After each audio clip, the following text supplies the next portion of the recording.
আবার সভা হবে, আবার মিছিল হবে, আবার লক্ষ জনতা রাস্তায়। প্রতিরোধ প্রতিরোধ প্রতিরোধ প্রতিরোধ প্রতিরোধ প্রতিরোধ প্রতিরোধ করতে হবে।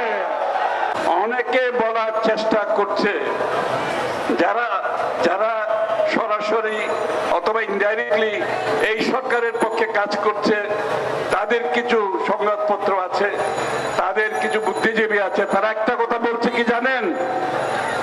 ওই 28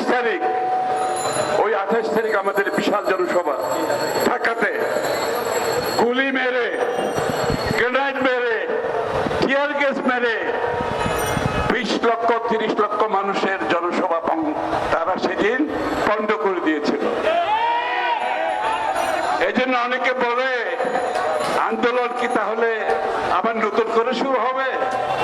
না, আন্দোলন চলমান আছে। ওই গুলি করে, গ্রেনেড মেরে, টিয়ার গ্যাস মেরে জনসভা বন্ধ করলে আন্দোলন বন্ধ হয় না।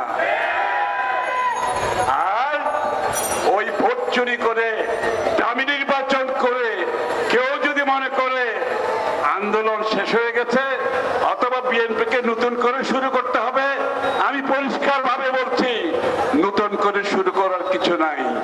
আন্দোলন চলমান আছে। ওদের ভয়ে সকাল বিকাল প্রধানমন্ত্রী কি ধরনের মন্তব্য বুঝতে পারছেন না?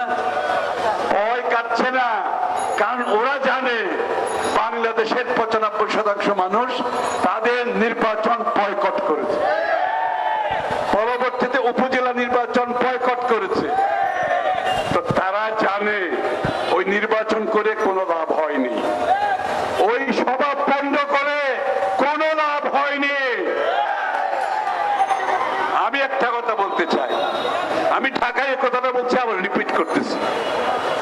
একটা কথা আছে, অন্যায়,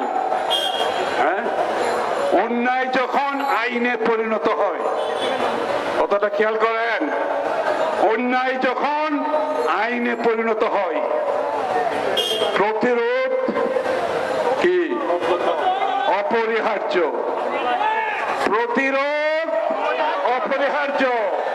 বাংলাদেশে কোনো বিচার আছে? কোনো বিচার আছে? যেখানে বিচার নাই সেখানে প্রতিবাদ করে লাভ আছে? তাহলে কি করতে হবে? জোরে বলেন, কি করতে হবে? আমরা সবাই প্রস্তুত, নেতা কর্মীরা কেউ হাল ছাড়ে নাই। ঘরবাড়ি ভেঙেছে, ব্যবসা হারিয়েছে, চাকরি হারিয়েছে, জীবন দিয়েছে, মামলার পর মামলা করে যাচ্ছে, পুলিশের হেফাজতে মৃত্যুবরণ করেছে, জেলে বিনা চিকিৎসায় মৃত্যু